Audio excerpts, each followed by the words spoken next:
Bienvenidos a la tertulia de educación universitaria de la Universidad Nacional Autónoma de México. Un servidor, Melchor Sánchez, les da la más cordial bienvenida. En esta ocasión vamos a platicar sobre un tema muy interesante, muy complejo, muy retador, sobre la educación a distancia y los estudiantes con discapacidad. ¿Cuáles son las promesas y cuáles son los retos? Para ello contamos con tres invitados. En primer lugar está la maestra Claudia Peña Testa, y es titular de la Unidad de Atención para Personas con Discapacidad en la UNAM, es doctoranda en el posgrado de Pedagogía de la Universidad, integrante del Comité Editorial de la Revista Internacional Pasajes y conferencista, ponente y tallerista en eventos nacionales e internacionales sobre temas de discapacidad e inclusión. Bienvenida, Claudia.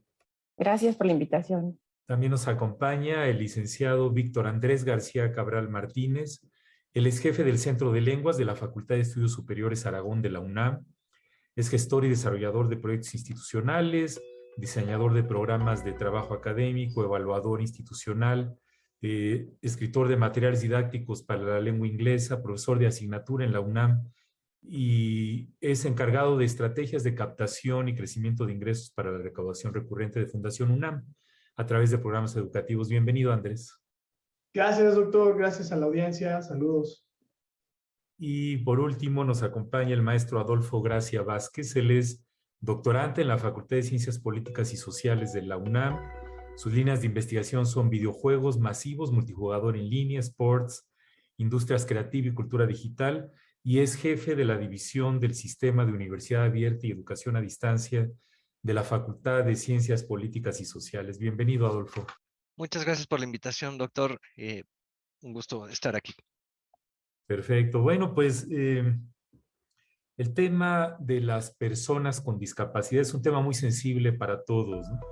Inclusive la manera como nos expresamos, cómo nos referimos a este segmento grande de la población. He visto algunas estadísticas que entre el 5 y 10% de la población refiere a algún tipo de discapacidad. Pues, ¿qué retos tienen para ingresar a la educación superior estas personas que tienen discapacidad? ¿Cuáles son como sus derechos? Si empezamos con Claudia. Gracias. Bueno, en principio, justo como lo has mencionado, hablamos de un derecho. Anteriormente se pensaba que era como el favor, el abrir la puerta a las personas con discapacidad en la educación, y no es así, sino es más bien qué hacemos para garantizar el derecho. Y en este sentido, pues tenemos que ir cambiando diferentes paradigmas, ¿no? Uno de ellos es que necesariamente tenemos que incorporar conceptos tan importantes como la accesibilidad, por ejemplo, ¿no? O sea, cómo podemos hacer materiales, clases accesibles, las mismas procesos administrativos para que las personas con discapacidad no enfrenten barreras que les impiden ingresar a espacios como el espacio universitario, ¿no? Y así nos encontramos con otro concepto, por ejemplo, como el diseño universal. El diseño universal, que también se utiliza para el aprendizaje, donde se nos indica el cómo se generan productos, servicios, también cuestiones en el aula, materiales, recursos, con este sentido de atención a la diversidad para todos y para todas. El reto es entonces cómo podemos pensar en una educación superior donde contemplemos planeaciones, procesos administrativos para cualquier persona, ¿no? Independientemente de la edad, la condición, el origen, etcétera, etcétera. Entonces, por supuesto que es un tema muy retador, pero también nos pone a cuestionar el cómo ha sido la educación y cómo requerimos que la educación cambie, ¿no? Gracias, Claudia. Andrés, ¿qué nos dirías sobre este punto? ¿Qué agregarías? Me gustaría incorporar al mensaje también de Claudia la Convención sobre los Derechos de las Personas con Discapacidad. Hay dos artículos muy importantes que nos regresan a precisamente el derecho que tienen las personas con discapacidad. Uno es el artículo 24, y de acuerdo a este artículo, en el párrafo 5, los estados partes, incluyendo a nuestro país, deben garantizar que estas personas puedan acceder específicamente a la educación superior, que ha sido digamos que un parteaguas de si estamos haciendo bien las cosas o no con esta comunidad.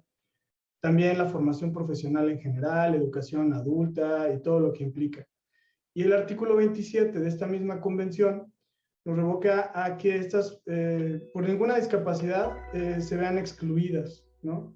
Tengan la misma protección legal, no vivan ningún tipo de discriminación y sean personas totalmente integradas, precisamente también bajo este diseño universal de que todos los espacios, todas las condiciones deben de considerar en igualdad a estas personas que son parte de nuestra comunidad.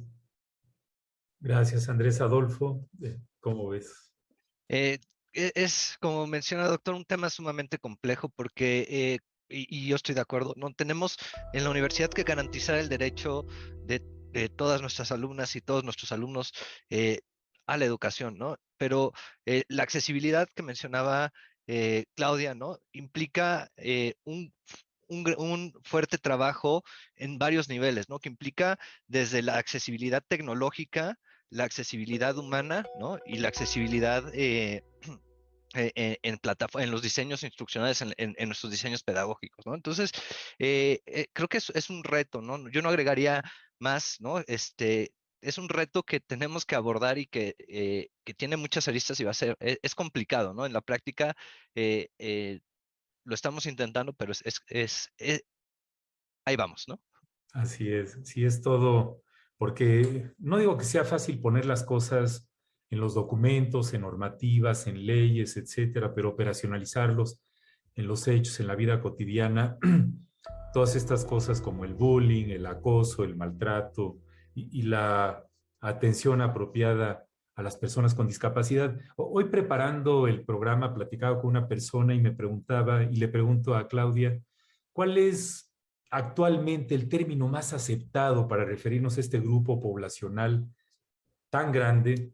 Porque es muy difícil a veces ser demasiado políticamente correcto en un afán de no herir susceptibilidades, pero por otra parte en esta cuestión del realismo de la interacción entre seres humanos y la definición, ¿me entiendes? Porque puede ser, es muy visible cuando alguien, por ejemplo, no puede ver, que es ciego de nacimiento adquirido, no puede oír, no puede hablar, o le falta alguna extremidad o tiene parálisis cerebral, versus discapacidades más complejas o sutiles como la dislexia, trastorno con hiperactividad, con déficit de atención, si se le puede considerar así, eh, retrasos mentales leves, en fin. Claudia, algunas palabras sobre estos dos puntos, ¿cómo ves?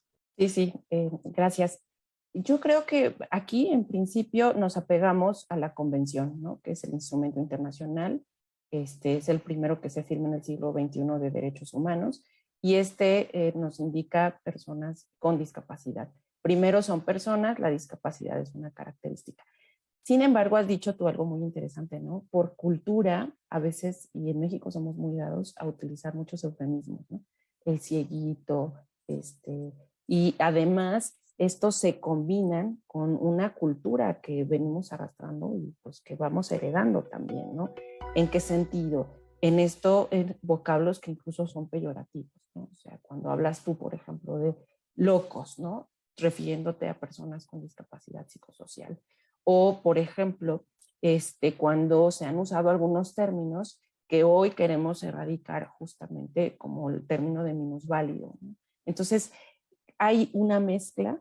Es importante que sí tengamos conciencia de que la persona con discapacidad es primero la persona que tiene derechos y que también la veamos así. Es decir, por supuesto que esto nos avienta a un terreno donde surgen otros conceptos como la otredad, la diferencia, la normalidad, pero son conceptos que también nos ayudan a ir cuestionando y decir por qué se considera que la persona con discapacidad puede estar en un terreno de anormalidad, por ejemplo. Cuando hacemos este cuestionamiento, reflexionamos que realmente la normalidad es un constructo y no, realmente no podemos hablar de una normalidad en las personas porque todos somos diversos, por ejemplo, ¿no? Entonces, sí, es un tema muy interesante, pero creo que nosotros como universidad sí tenemos que promover esta cultura de la inclusión, pero además con un lenguaje que pueda erradicar términos peyorativos, ¿no? Gracias, Claudia. Andrés, ¿algún comentario sobre este punto de la dificultad de, porque es un paraguas muy grande, ¿no? Y conforme ahorita, por ejemplo, las personas que están desarrollando esto que se llama COVID largo o COVID prolongado, pues están teniendo una discapacidad enorme para poder ser miembros activos de la sociedad, por poner un ejemplo, ¿no? Sí, de acuerdo, doctor. Hay que estar en condiciones de ser personas receptivas a todo tipo de discapacidad. También hay discapacidad temporal, hay discapacidad incluso estacional. Podemos tener personas, por ejemplo, podríamos decir que en el espectro más amplio, una migraña podría ser discapacitante para una labor. Entonces, me imagino que tendríamos que tener una sensibilidad muchísimo más amplia y también una honestidad, ¿no? Porque también se puede jugar a muchas de estas cosas. La gente en este regreso de COVID usa esto a lo mejor como una situación para no estar en condiciones de aprendizaje, para no asistir a un espacio, etcétera. Entonces, en la medida en la que crezcamos, también atendiendo pues estas habilidades suaves, comunicación asertiva, trabajo en equipo, compañerismo, etcétera, y también seamos sensibles del otro lado en cualquier posicionamiento, como colegas, como personas colaboradoras, como jefas, etcétera, pues que nos acerquemos y sepamos qué necesidades tiene cada persona. Y sí, de 5 a 10% tiene una discapacidad que haya sido identificada. Hay otras discapacidades que tenemos y como bien dice Claudia, son condiciones de cada persona. Entonces, ¿cuál es la normalidad? Nada. ¿Cuál sería la estatura normal? Pues nada, y menos en el abanico de racial, digamos, ¿no? Migratorio que tiene nuestro país.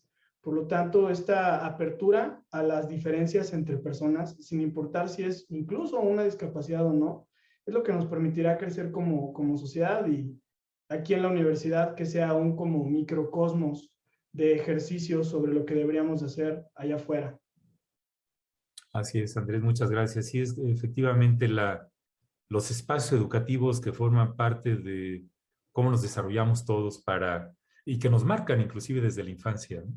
Pues se termina el tiempo de este bloque, seguiremos con Adolfo en el siguiente bloque sobre los aspectos de la educación a distancia y su relevancia para las personas con discapacidad. A continuación vamos a escuchar a un estudiante cuáles son los retos que ha enfrentado y qué beneficios ha tenido en la modalidad a distancia.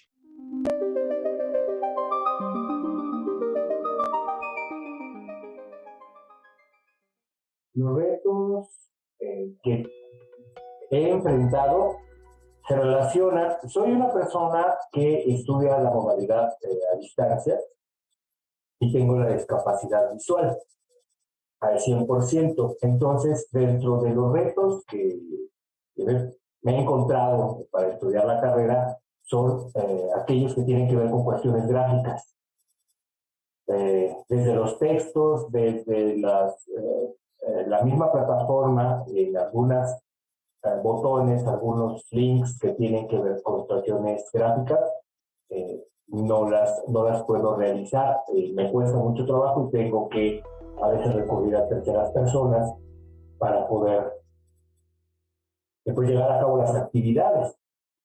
Ahora, dentro de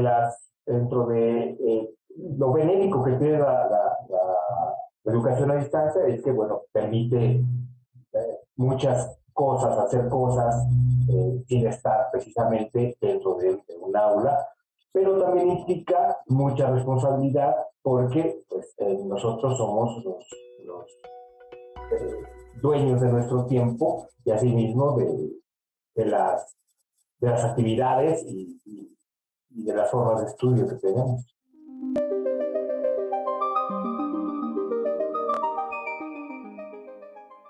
Bienvenidos de vuelta a la tertulia de educación universitaria de la UNAM, en donde estamos platicando de las personas con discapacidad y la educación en línea, la educación a distancia. Como digo, es relativamente fácil hablar de esto cuando uno no lo vive. Como persona, en el caso de la persona que participó en el video, la vivencia personal es poderosísima y con las familias también, pero a veces como docente nos toma de sorpresa, ¿no? Hace algunos años en un curso de educación continua en la universidad, Llegan todas las personas, lo recibo y de repente una de las personas que estaban en el curso tenía discapacidad auditiva profunda y le costaba mucho trabajo hablar. Entonces, en ese momento no supimos qué hacer, no estábamos preparados en el curso para atender este tipo de situaciones. Si yo me volteaba a ver la diapositiva, la persona ya no me podía leer los labios, por poner un ejemplo, ¿no? Y el énfasis en hacerle demasiado caso para verificar que había entendido, a veces se podía tomar como que estábamos demasiado descuidando a los demás por atender a una persona y esa persona se sentía incómoda también por lo tanto. Entonces es todo un reto en la parte educativa. Y ahora que hemos vivido la pandemia con la educación en línea, ha habido muchas anécdotas que comentaremos en el transcurso de la plática. Y pues yo les preguntaría, Adolfo, ¿qué ventajas y desventajas nos ofrece la educación en línea a distancia y las herramientas digitales para estudiantes con discapacidad? Claro que sí, doctor. Creo que en términos de ventajas tenemos la diversidad de herramientas digitales, ¿no? Que nos permiten, dependiendo de las plataformas que utilicemos, muchas de ellas tienen ya, por ejemplo, quienes utilizamos Moodle en educación a distancia, tienen los módulos de accesibilidad, ¿no? Ahí es cuestión de que nosotros como universidad programemos y tengamos mucho cuidado. Por ejemplo, cuando hablamos de discapacidades visuales, poner los textos alternativos a las imágenes para que los estudiantes puedan tener acceso, poner los guiones, tener los guiones en los videos para que puedan irse al texto speech, ¿no? Asegurarnos que nuestras páginas sean leíbles por estos softwares, ¿no? Que cambian el texto a voz, ¿no? Son muchas, son varias cosas que podemos hacer. También hay una parte ahí de diseño que influye mucho, ¿no? El uso el tipo de uso de colores, el tipo de uso de tipografías, tener disponible que podamos aumentar las tipografías, ¿no? A veces se nos olvida que no todos tenemos la vista perfecta, ¿no? Y entonces, a veces es necesario también cambiar este tipo, ¿no? Y creo que per se, ¿no? La educación a distancia tiene esta flexibilidad que le permite, ¿no? A los estudiantes interactuar con ellas. Y si nosotros, desde las planeaciones podemos ayudar a estas estrategias o tener estas estrategias, ¿no? Ayuda. Hay otros factores que quizás los podemos ver como desventajas, ¿no? De repente en la práctica se vuelve muy difícil que en la educación a distancia identifiquemos a nuestros alumnos con discapacidad. No los tenemos, no los conocemos, ¿no? La mayor parte del tiempo están en distintos lugares del país o fuera del país incluso, y entonces se vuelve nosotros, ¿no? En la facultad invitamos a que los alumnos nos digan, ¿no? Si tienen alguna discapacidad, pero aquí entramos otra vez a los temas que comentaba Claudia, Andrés, ¿no? Que de repente por el estigma o por no querer incomodar, ¿no? No nos avisan y no nos enteramos hasta que hay un problema, ¿no? Oye, es que no puedo accesar a las lecturas porque son imágenes, ¿no? El libro está en imágenes y no lo leen los lectores de texto, ¿no? Y que también implica ahí, como comentaba doctor, un tratamiento a nivel docente, ¿no? No es decirle al docente, oye, apoya al alumno. Oye, apoya al alumno, ¿cómo? ¿No? ¿Qué estrategias, qué recursos vamos a hacer, ¿no? Y cada caso es diferente y cada caso requiere estrategias diferentes, ¿no? Y se vuelve una labor de buscar las mejores soluciones en conjunto con el alumno y con los docentes en la práctica, ¿no? Entonces, yo te diría que quizás esa es una de las más grandes desventajas, ¿no? Que nos cuesta mucho trabajo identificar y poder tener intervenciones antes de que sucedan los problemas. Gracias, Adolfo. Andrés, comentarios sobre este punto. Sí, me gustaría dar este dato. Bueno, un alto porcentaje de las personas con discapacidad no saben leer ni escribir. Eso nos pone un poquito a distancia. Más allá de eso está la literacidad digital. O sea, si leer y escribir ya es algo complejo para que lo podamos conseguir para todas las personas con discapacidad, la literacidad digital va más lejos. Entonces, vemos que las tecnologías educativas a la distancia para la educación son bastante buenas, pero tendríamos que estar capacitando constantemente tanto a las personas con discapacidad como a las personas que no tienen una discapacidad identificada, ¿no? Pero ese sí es el primer reto. El ingreso económico específicamente para estas personas es bajo. Entonces los dispositivos no están al alcance igual que al alcance del resto de la población. Yo veo que en cuanto a las ventajas, tiene que ver con la facilidad de movilidad urbana, ¿no? Como se mencionaba, o sea, no importa dónde se encuentren y pueden tener acceso a educación de calidad gracias a nuestra universidad, como a otros espacios educativos, y también a una consecuencia de la discriminación. Esto tiene que ver con que por discriminación las personas con discapacidad se vuelven, bueno, son retraídas a consecuencia de la discriminación. Al tener educación a distancia, no tienen que sufrir esta situación en lo que nos transformamos como sociedad para recibirles como se merecen. Gracias, Andrés. Claudia, comentarios. Sí, gracias. Pues bueno, Adolfo comentó muy acertadamente esta cuestión de el reto en el material, ¿no? Y claro, por una parte es desde el diseño, tendríamos que replantearnos los docentes estas estrategias que utilizamos, estos recursos para enseñanza. ¿Cómo podemos dirigirlos a todos y todas las personas que tenemos como alumnos, ¿no? Por un lado. Y por otro lado, hay que también reconocer que muchas personas con discapacidad en ocasiones la adquieren. Incluso en la universidad, por supuesto que tenemos estudiantes que cuando están estudiando adquieren la discapacidad. Y eso lleva a que no conozcan herramientas que les pueden servir para desarrollarse como personas con discapacidad. Es decir, no saben braille, no saben lengua de señas, no saben el uso de dispositivos. Y eso además a las cuestiones emocionales porque pues esto les implica tener una condición para lo que no están preparados en la mayor parte de los casos, pues requiere sí una preparación mayor, ¿no? Sin embargo, yo les diría que también para nosotros como universidad esto nos ha puesto en una oportunidad invaluable, ¿no? ¿En qué sentido? En que podemos juntar talentos. En la universidad tenemos mucho talento, mucho recurso humano, y eso nos ha abierto puertas para hacer cosas maravillosas, ¿no? O sea, yo les diría que, por ejemplo, con el Centro de Lengua, bueno, hace unos años construimos un diseño curricular para un curso de lengua de señas que hoy se hace en FES Aragón y se da al alumnado, que bueno, ese comercial seguro que Andrés lo iba a hacer y yo ya me adelanté, ¿no?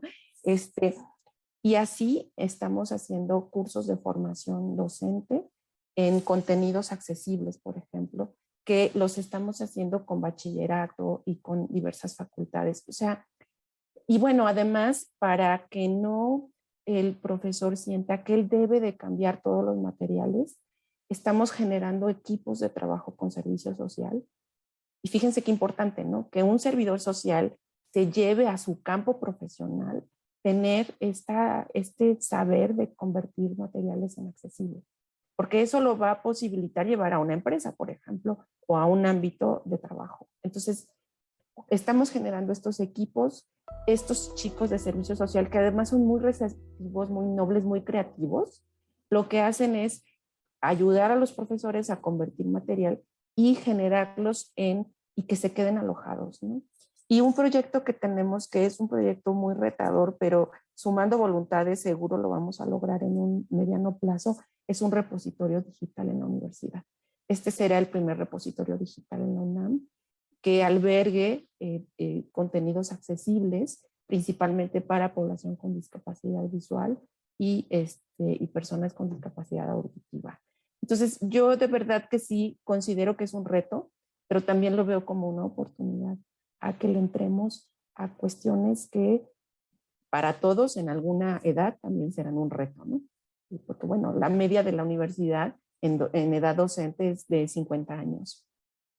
Y entonces yo me pregunto que, bueno, en unos 10, tal vez yo ya no vea como lo veo ahorita o ya no escucho como escucho ahorita, pero bueno, ya no voy a tener miedo o angustia porque sé que hay aplicaciones que puedo utilizar, sé que el Office puede ayudarme también a hacer trabajo con mis alumnos y no perder esta cuestión didáctica o docente porque adquiero una limitación, por ejemplo, ¿no? Entonces, pues bueno, es como la mirada que también queremos darle desde la unidad, ¿no? Así es, gracias, Claudia. Pues, como ven que básicamente de todas nuestras capacidades o habilidades o cosas que podemos hacer, hay todo un espectro desde ser excelente, extraordinariamente competente, o a lo mejor no tan competente, pero regular, y una en la que uno es muy malo, ¿no? Como podría decir, yo estoy discapacitado para bailar el tango, por poner un ejemplo. Pero en términos de lo que hacemos en la vida real, con la pandemia en la cual los estudiantes y docentes estábamos en casa, me puse a reflexionar sobre lo que implica para una persona con discapacidad trasladarse a la universidad. Si para una persona que está íntegra en todos los sentidos, motrices, etcétera, es toda una aventura, casi casi un safari, hacer cambios de pecero, trasbordar en el metro y luego entrar al laberinto del campus y encontrar el aula, subir escaleras, porque no todos los edificios tienen elevador, y un largo, etcétera.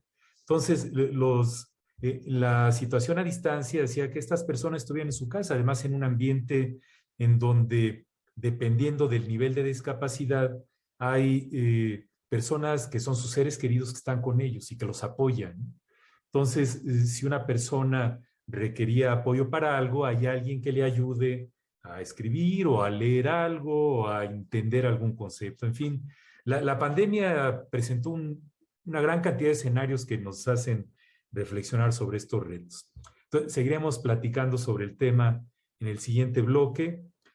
A continuación vamos a pasar a una pausa y los invitamos a contactarnos en los sitios virtuales que aparecen en pantalla. No se despeguen.